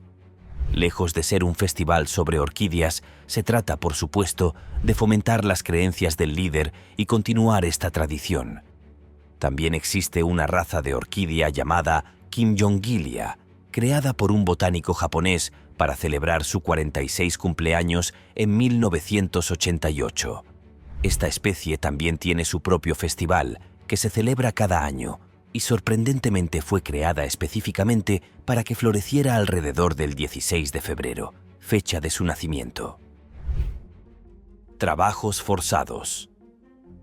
El problema de los trabajos forzados en Corea del Norte está muy extendido y es terriblemente brutal, con importantes repercusiones en la vida de muchas personas. Numerosos informes fidedignos han arrojado luz sobre la cruda realidad a la que se enfrentan decenas de miles de norcoreanos, tanto presos políticos como ciudadanos de a pie, atrapados en este sistema opresivo. Se les obliga a trabajar en diversos entornos que abarcan no solo campos de trabajo tristemente célebres como Kwanliso, sino también granjas y fábricas controladas por el Estado. Para el régimen norcoreano, este sistema tiene un doble propósito. Proporciona una mano de obra esencialmente gratuita y al mismo tiempo sirve como potente herramienta para ejercer el control social y político. Las condiciones en estos infames campos de trabajo son deplorables. Se obliga a los detenidos a realizar trabajos agotadores durante largas horas en entornos duros y a menudo peligrosos, como minas, talas de árboles y campos de cultivo. Las exigencias físicas de este trabajo se ven agravadas por las mínimas precauciones de seguridad existentes, lo que da lugar a un número alarmantemente alto de lesiones y muertes relacionadas con el trabajo.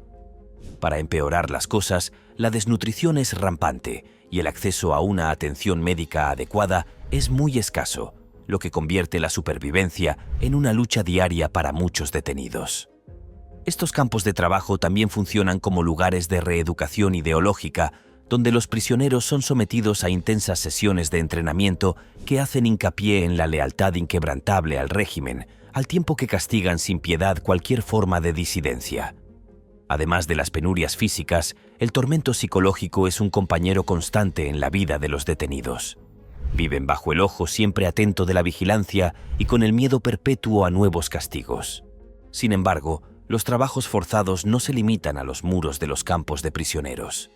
Incluso los norcoreanos de a pie pueden ser reclutados para realizar diversas formas de trabajo obligatorio.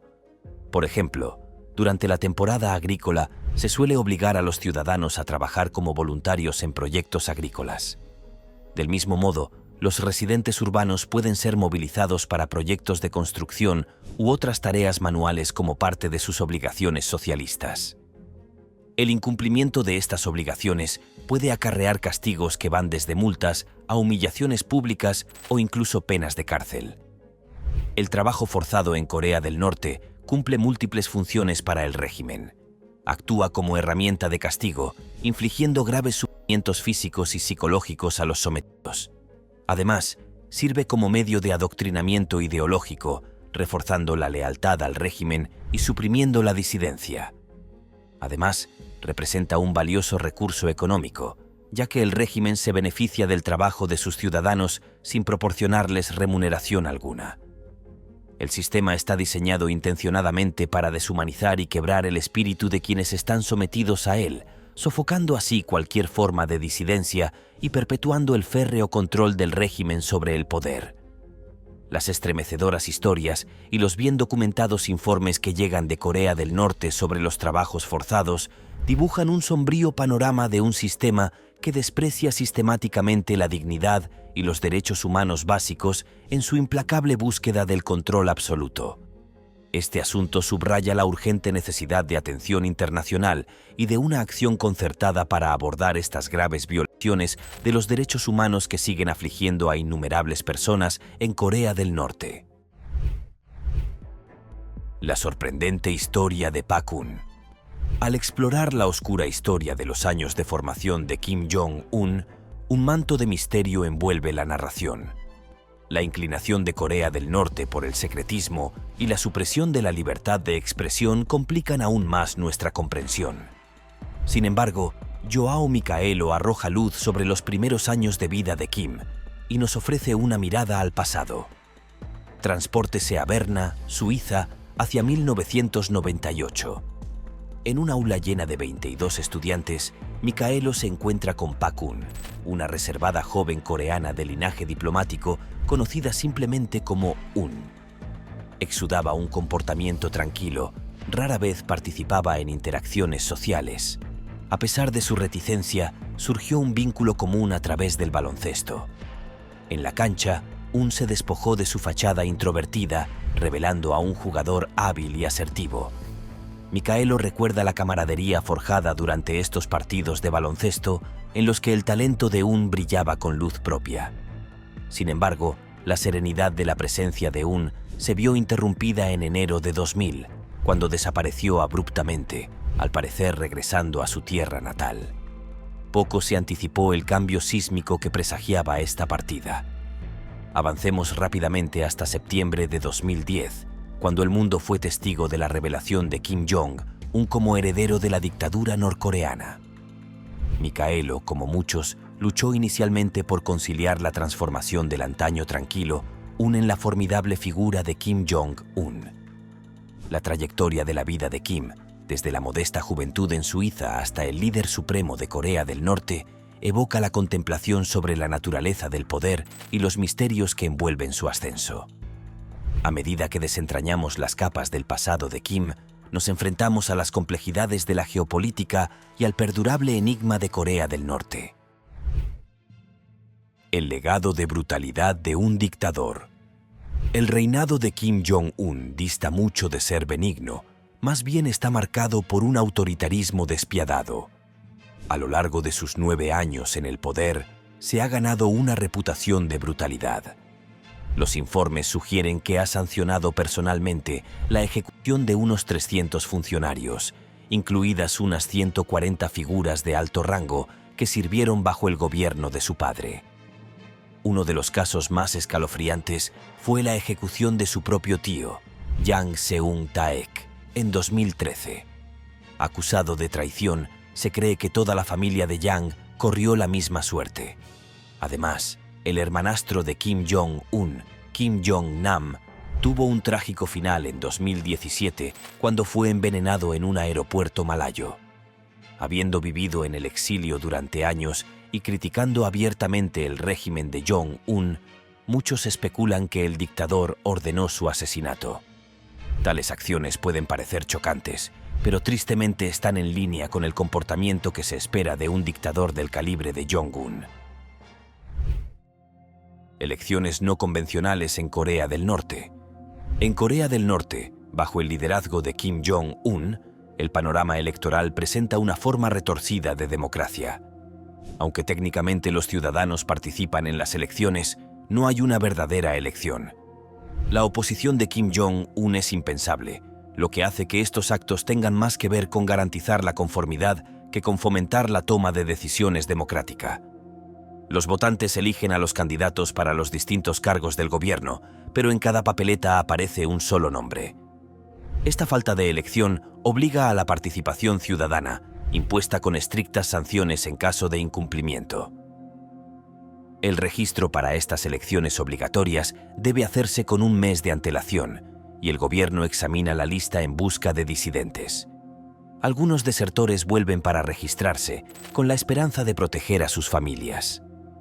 A pesar de la reciente inclusión de la opción de no votar, sus trampas, votar en contra del candidato oficial o abstenerse, se considera traición, lo que acarrea consecuencias nefastas como la falta de vivienda y el desempleo. En esencia, la fachada electoral de Corea del Norte dista mucho de ser democrática. Bajo el reinado de Kim Jong-un, no es más que otra herramienta para mantener su control autoritario del poder. Castigo colectivo y culpabilidad por asociación. En Corea del Norte, el principio del castigo colectivo es una práctica draconiana que va más allá del sistema penal convencional.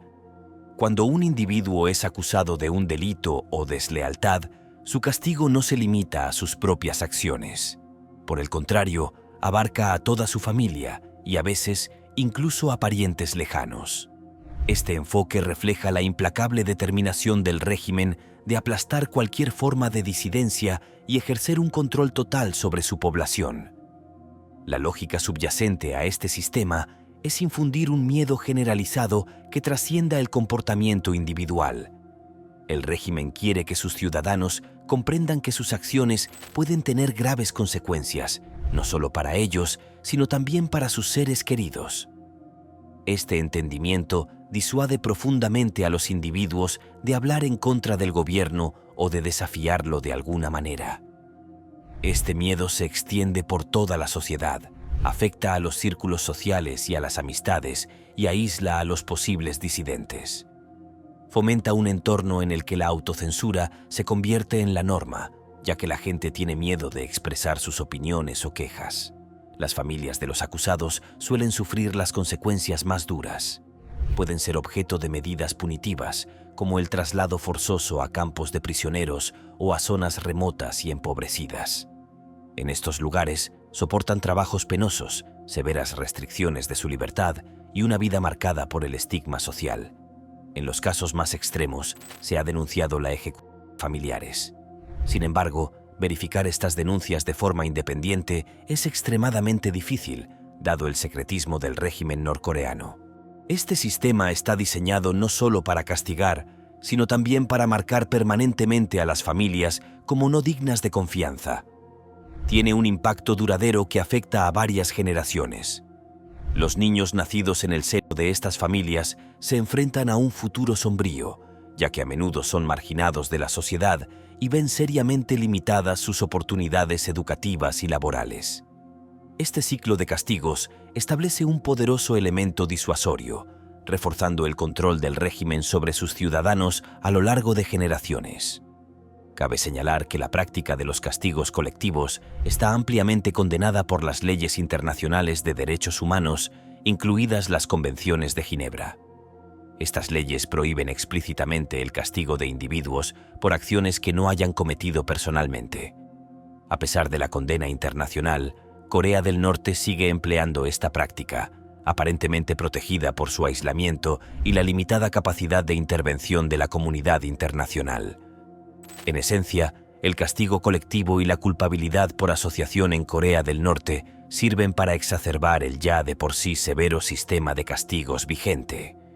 Al responsabilizar colectivamente a familias y comunidades de las acciones de los individuos, el régimen instaura un miedo generalizado que se extiende más allá de los muros de las prisiones y los campos de trabajo, consolidando su control sobre todas las facetas de la vida en Corea del Norte. Se trata de un aspecto escalofriante e inquietante del régimen que sigue suscitando la preocupación y el escrutinio internacionales. Restricciones al turismo.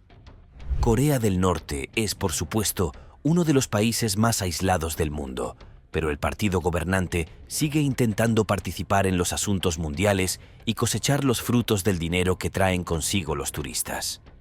Existe, pues, una industria turística, y la gente puede visitarla desde prácticamente cualquier otro lugar del planeta.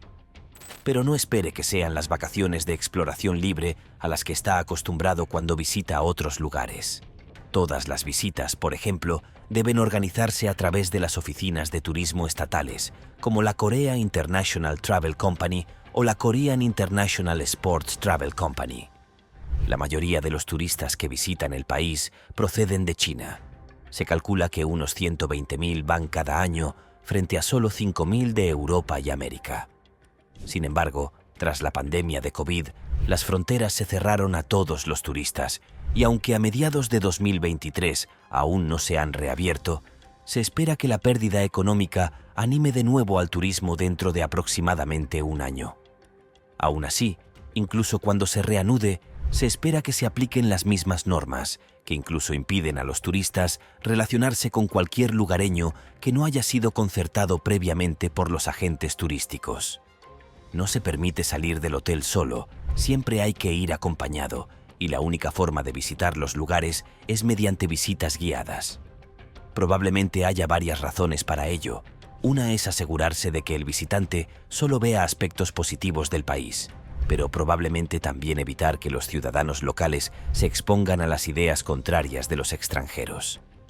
Para los que hacen el viaje, es una visión fascinante, aunque controlada, de un país que muy pocos de nosotros conocemos realmente. Pero hay que señalar que muchos países, sobre todo Estados Unidos, desaconsejan viajar allí por la facilidad con la que los visitantes pueden encontrarse accidentalmente infringiendo la ley y ser castigados por ello. El calendario Juche. La mayoría de los países del mundo utilizan el mismo calendario, o al menos uno muy similar, no solo porque se ha demostrado que es relativamente sencillo de utilizar, sino también porque simplifica mucho el comercio y la comunicación internacionales. Corea del Norte, sin embargo, utiliza un calendario diferente basado en la ideología Juche, que se denomina calendario Juche.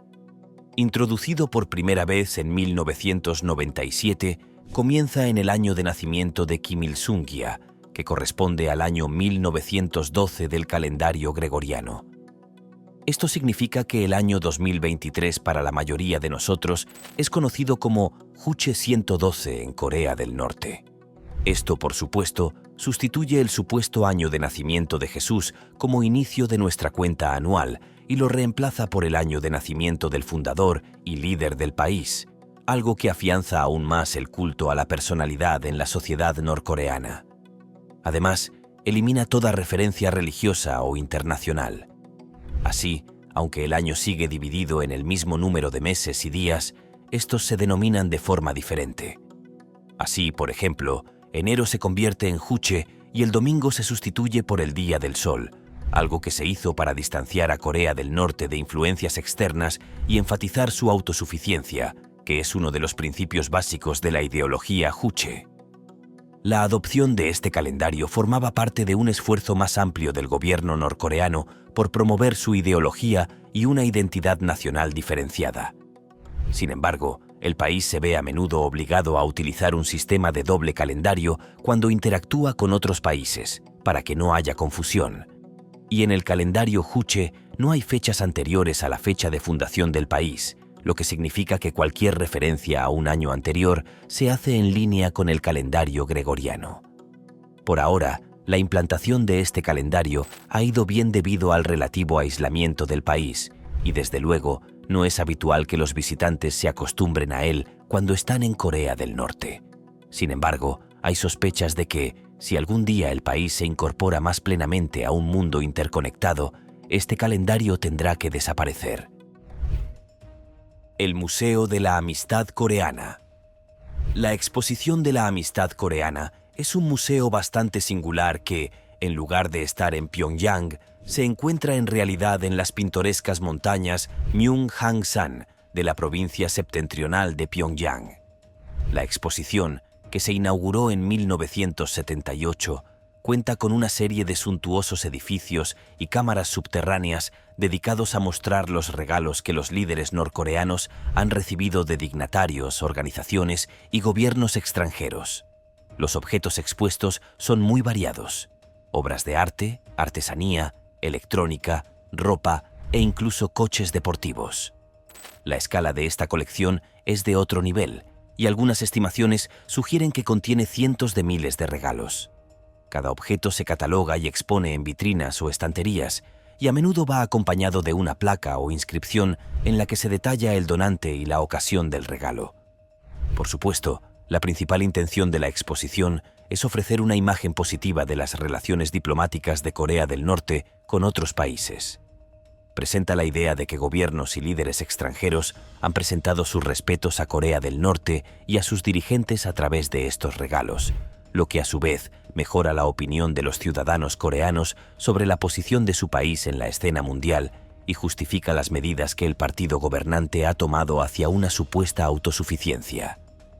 Los visitantes de esta exposición tienen que seguir protocolos estrictos, como inclinarse antes de entrar en las instalaciones, quitarse los zapatos y llevar una insignia con la imagen de Kim Il-sung. También es costumbre que los visitantes ofrezcan flores en señal de respeto a las estatuas de los líderes situadas dentro del complejo. Los edificios parecen grandiosos, pero tienen algunas características de diseño interesantes. Por ejemplo, puede parecer que hay muchas ventanas, pero en realidad no hay ninguna en todo el complejo. Probablemente sea para garantizar la seguridad del lugar, que contiene algunos artefactos bastante curiosos. Los visitantes pueden encontrar regalos como una cabeza de oso disecada de un ex dirigente rumano, una maleta de piel de cocodrilo de Fidel Castro, una estatua de león de marfil de Tanzania, una pelota de baloncesto firmada por Michael Jordan de la ex secretaria de Estado estadounidense Madeleine Albright, una limusina blindada de Stalin y, lo más sorprendente, un caimán disecado que sostiene una bandeja de madera con copas de cóctel y un cenicero a juego, regalo del Frente Sandinista de Liberación de Nicaragua. Ejecuciones públicas. Las ejecuciones públicas en Corea del Norte han cobrado notoriedad por sus características espeluznantes y escalofriantes, y aunque estos informes proceden principalmente de desertores y es difícil verificarlos de forma independiente, dibujan sistemáticamente un panorama profundamente inquietante. Estas ejecuciones desempeñan un doble papel en el régimen norcoreano. Son la forma más severa de castigo para los acusados y un espantoso espectáculo público creado deliberadamente para sembrar el miedo y mantener un estricto control social. Lo que distingue a las ejecuciones públicas norcoreanas es la gran variedad de delitos que pueden dar lugar a este castigo extremo. Estos delitos pueden variar significativamente, desde actos que la mayoría de las naciones considerarían delitos graves, como el asesinato o el espionaje, hasta acciones que las democracias podrían considerar menores o incluso lícitas, como consumir medios de comunicación extranjeros o intentar desertar. El carácter arbitrario de los delitos que dan lugar a penas tan severas subraya las medidas extremas que el régimen está dispuesto a adoptar para afirmar su dominio. La forma en que suelen llevarse a cabo las ejecuciones públicas pone aún más de relieve el brutal control del régimen. Estas ejecuciones suelen carecer de cualquier atisbo de juicio justo. En muchos casos, a los acusados se les niega la defensa legal y las sentencias parecen predeterminadas. Las propias ejecuciones se producen con frecuencia ante grandes multitudes, que a veces incluyen a familiares de los acusados e incluso a niños. A menudo se coacciona la asistencia del público y no mostrar suficiente entusiasmo o asistencia conlleva la amenaza de castigo. La elección de los lugares para estas ejecuciones públicas también es significativa. Se eligen deliberadamente para que sean simbólicas y a menudo tienen lugar en mercados, recintos escolares o cerca de las riberas de los ríos para maximizar la visibilidad y el impacto. La intención del régimen es grabar el horror en la mente del mayor número posible de personas, creando una memoria colectiva que sirva como potente elemento disuasorio contra posibles delitos futuros. A pesar de las flagrantes violaciones de las leyes internacionales de derechos humanos que denuncian inequívocamente las ejecuciones extrajudiciales, en Corea del Norte persisten las ejecuciones públicas sin un juicio justo. Sin embargo, el carácter hermético y aislado del régimen norcoreano plantea importantes dificultades a las organizaciones internacionales que pretenden tomar medidas eficaces contra estos abusos denunciados. En resumen, las ejecuciones públicas en Corea del Norte son el epítome de un espantoso medio de control similar a un teatro macabro, en el que el coste de cualquier deslealtad percibida se impone de la forma más extrema y horripilante concebible. El objetivo primordial es mantener a la población en un estado interminable de miedo y sumisión, esgrimiendo el espectro de este castigo final como una desgarradora historia de advertencia para que todos la contemplen. Estos actos representan una faceta escalofriante de las tácticas opresivas del régimen norcoreano, dejando un impacto duradero en la psique colectiva de sus ciudadanos. Un partido político. Prácticamente todos los países del mundo tienen un sistema político que presenta al menos dos partidos opuestos, aunque en realidad solo uno de ellos llegue al poder. En los casos en los que no existe democracia, se suele permitir que los otros partidos actúen para dar al menos la impresión de que hay una alternativa, pero en Corea del Norte solo hay uno, el Partido de los Trabajadores de Corea. Fundado en 1945 tras el final de la Segunda Guerra Mundial, que liberó a la península de la ocupación japonesa, el Partido del Trabajo de Corea desempeñó un papel fundamental en el desarrollo del panorama político del país y alcanzó el poder cuando se formó la República Popular Democrática de Corea en 1948, tras la retirada de la Unión Soviética, que había estado supervisando el territorio. En realidad, hay otros dos partidos políticos en el país, pero ambos están completamente subordinados al PTC y, de hecho, el país funciona con un sistema de partido único, liderado originalmente por Kim Il-sung y posteriormente por los herederos designados de la familia Kim. Con este sistema, el Partido del Trabajo de Corea mantiene un monopolio absoluto del poder político, desde las más altas esferas del gobierno hasta las unidades administrativas locales, lo que garantiza que su influencia permanezca incuestionable. La parte principal del WPK es su Comité Central, que ejerce la autoridad sobre las principales decisiones políticas y los nombramientos. Y dentro del Comité Central, el Buró Político, también conocido como Politburó, ejerce una influencia significativa y es responsable de decidir tanto la política interior como la exterior. Normalmente, los altos cargos, incluido el de secretario general, están reservados a los miembros de la familia Kim, lo que consolida aún más el control de la dinastía sobre el poder. En el centro de la ideología del PTC está el concepto de juche, que a menudo se traduce como autosuficiencia. El juche hace hincapié en la autosuficiencia y la autonomía del pueblo coreano y del Estado, y ha desempeñado un papel fundamental en la configuración de la identidad y la política norcoreanas, en particular en el acérrimo aislacionismo nacionalista y el refuerzo de la separación de la nación de influencias externas. Esta ideología unipartidista también da mucha importancia a los líderes, con un verdadero culto a la personalidad, así como a los numerosos retratos y estatuas. Se escriben y cuentan leyendas sobre su poder y habilidad supremos, y apenas se puede girar en cualquier dirección sin ver una imagen o un monumento que les esté dedicado.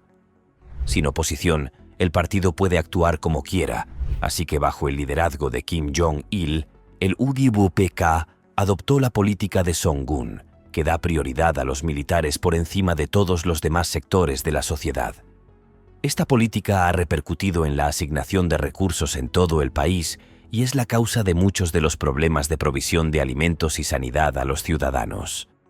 También es la causa de que el país busque armas nucleares, razón principal por la que muchos otros países han limitado sus relaciones diplomáticas con el régimen. Aún está por ver cuánto tiempo podrá seguir funcionando un Estado monopartidista como este, pero un país sin oposición visible de ningún tipo es algo raro de ver en el mundo actual. El Arco de la Reunificación. El Arco de la Reunificación, situado al sur de Pyongyang, es posiblemente el monumento más sorprendente del país, porque, a pesar de la política aislacionista norcoreana, es un símbolo de la ambición del pueblo por reunificarse con Corea del Sur. Cruzando la autopista de la reunificación, que conduce desde Pyongyang directamente a la zona desmilitarizada que separa Corea del Norte de Corea del Sur, el arco representa a dos mujeres esculpidas en bronce que sostienen un mapa de una Corea unificada. Las figuras representan al norte y al sur, y sus brazos extendidos se encuentran en la cúspide del arco, simbolizando la esperanza de una nación unificada.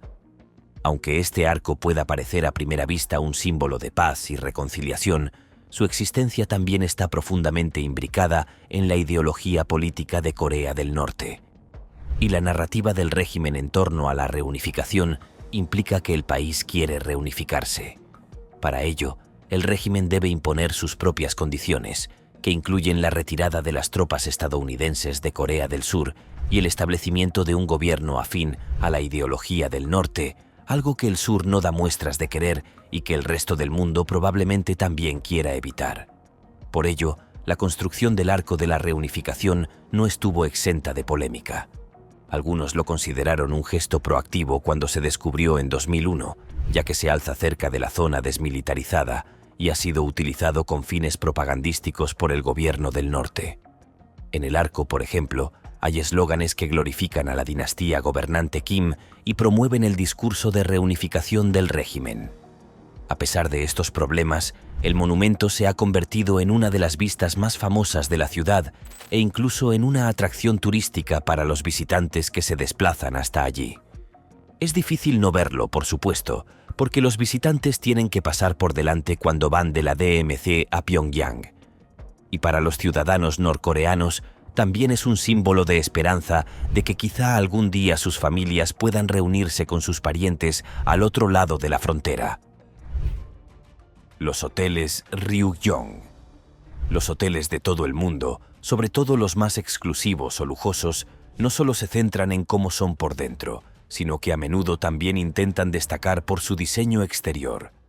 Sin embargo, no hay otro como el Hotel Ryugyong de Pyongyang, que con 330 metros de altura es la estructura más alta y cara del país, pero nunca ha recibido a un solo huésped.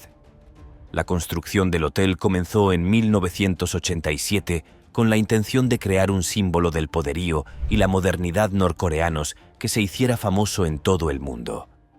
El diseño original preveía una altísima pirámide, con forma de rascacielos, que albergaría múltiples habitaciones de hotel, restaurantes e instalaciones de ocio, y en aquel momento se convertiría en el hotel más alto del mundo. A principios de la década de 1990, la construcción se había paralizado, dejando un enorme esqueleto de hormigón del edificio en el centro de la ciudad, y algunos expertos internacionales se preguntaban si Corea del Norte tenía suficientes materias primas para terminarlo. Durante años, el hotel permaneció abandonado e inacabado, ganándose su infame apodo de Hotel de la Perdición. La estructura única del edificio, de 105 plantas y 3 salas que se extendían desde un núcleo central, lo convertía en un diseño arquitectónico impresionante, aunque no probado. A finales de los años 2000, se renovó el interés por completar el hotel y se contrató a inversores y empresas extranjeras de países como Egipto y China para que ayudaran a terminar el exterior del edificio, que finalmente se revistió con paneles de vidrio. En 2011, la estructura se había transformado en una reluciente torre triangular. Sin embargo, a día de hoy, su interior sigue incompleto e inaccesible para el público en general, y en su lugar se utiliza la iluminación LED del exterior para mostrar mensajes y propaganda política. Es probable que algún día se termine el hotel, pero las esperanzas iniciales de que ocupara un lugar en la escena mundial han quedado atrás, y seguramente ahora es simplemente una cuestión de orgullo para el régimen gobernante verlo terminado. Gracias por vernos. Nos vemos en el próximo vídeo.